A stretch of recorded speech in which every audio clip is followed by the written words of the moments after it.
ஒரு கூட்டணியா இருக்கும்போது ஒரு புருஷன் பொண்டாட்டி 2 பேரும் ஒண்ணா இருக்காங்க. அவர் பொண்டாட்டி அவர்ட்ட இல்ல. அது என்னிட்ட தான் இருக்கு. அப்படின்னா அது அது எவ்வளவு சரி, கொச்சத்தனமோ, சரி. அது மாதிரி திமுக ஆ. விடுதலை சிறுத்தையும் திமுக ஒண்ணா இருந்துகிட்டு இருக்கு. கூட்டணியில களத்துல நிக்குது. அப்ப அது என்கிட்ட தான் இருக்கு, அது என்கிட்ட தான் இருக்கு. அப்படி சொல்லவே இல்லையே அவரு. நேத்து பேசியிருக்காரு. சொல்லவே இல்ல, அப்படி சொல்லவே இல்ல. நீங்களா கற்பனை கட்டிட்டு சார், சார், சார், நேத்து என்ன சொன்னார்னா, அவருடைய மனது இங்கதான் அப்புறம் மனதிங்க இருக்குன்னு சொன்னா அவர் இங்க இருக்குன்னு அர்த்தமா? என்ன சார் மனதிங்கிறது எதுக்கு சொல்லணும்? அதுக்கு ஏன் பதட்டப்படுறீங்க? இல்லையே. அதுக்கு ஏன் பதட்டப்படுறீங்க? அவர் போக கூடாது, வைக்க கூடாது. சார், ஒவ்வொரு நாள் சார், சார், ஒவ்வொரு நாள் நான் ஒரே நிமிஷம். என்ன அனுமதி? நாங்க ஒரே நிமிஷம். சொல்லவே இல்லையே. ஒவ்வொரு நாளும் தினமும் காலையில் எழுந்து உடனேயே திருமா அவர்கள் தினமும் ஒரு பிரஸ் மீட்டை நடத்துகின்ற போது நாங்கள் அந்த புத்தக வெளியீட்டு விழாவுக்கு போகவில்லை, எங்கள் கட்சி கூட்டணியில் தான் இருக்கிறது, நாங்கள் போகவில்லை, 2026 இதுதான் தொடரும். அதுக்கு யார் தெரியுமா காரணம்?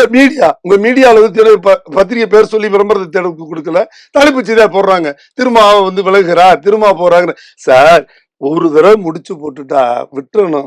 3 முடிச்சு போட்டா ஸ்ட்ராங்.